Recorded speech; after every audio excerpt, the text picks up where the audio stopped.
एक बात तो साफ है कि बीजेपी 2027 का चुनाव शिक्षा और स्वास्थ्य और रोजगार पर नहीं लड़ेगी, क्योंकि उसे जिस पर जो लाइन उसको सूट करती है वो है हिंदू और मुसलमान।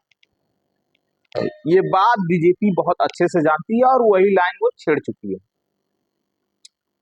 अब सवाल ये है कि जनता किधर जाए, क्योंकि विपक्ष में ऐसी पार्टी को खड़ा किया गया है जो पार्टी जिस पार्टी को किसी जातीय का वोट है नहीं, और जातीय सच्चाई है इस बार 2027 की जो सच्चाई है कि जातीय समीकरण बहुत जरूरी है। जिसके साथ जातीय समीकरण होगा चुनाव वही लड़ सकता है। तो राहुल गांधी, अब सवाल ये उठता है कि राहुल गांधी आते किस जाति से? ब्राह्मण जाति से। और ब्राह्मण जाति का वोट इस समय बीजेपी का कोर वोट है। कुछ लोगों को छोड़ के बीजेपी का कोर वोट है ब्राह्मण जाति। तो अब सवाल ये उठ रहा है कि जो टीवी है वो बार बार राहुल गांधी को ही विपक्ष का नेता क्यों दिखा रहे हैं? जैसे इस खेले के पीछे आप अगर थोड़ा सा दिमाग लगाएंगे तो आपको पूरा समझ में आएगा।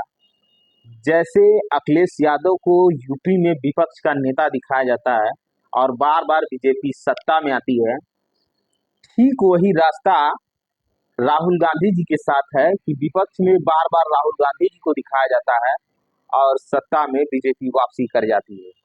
क्योंकि बीजेपी ये बात बाकायदा जानती है कि राहुल जी की एक ऐसी पार्टी है जिसमें किसी जाति का समीकरण बैठता ही, और जो भारत की सच्चाई है बगैर जाति के आप चुनाव नहीं जीत सकते। इस खेले पर बीजेपी भरपूर काम कर रही है। अब वोटर कितना समझदार है, कितना बेहतरीन काम करता है, कितनी इस रणनीति को समझ जाता है, ये तो 2027 का चुनाव बताएगा।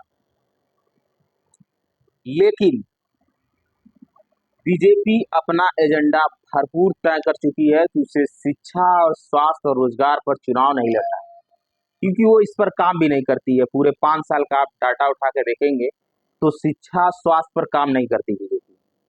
इसलिए ये जानती है कि ये मुद्दा मेरे लिए, अगर मैं ये लेके चलता हूं, मेरे लिए हानिकारक होगा। अब समझदारी आपको करनी है कि आपको क्या करना है।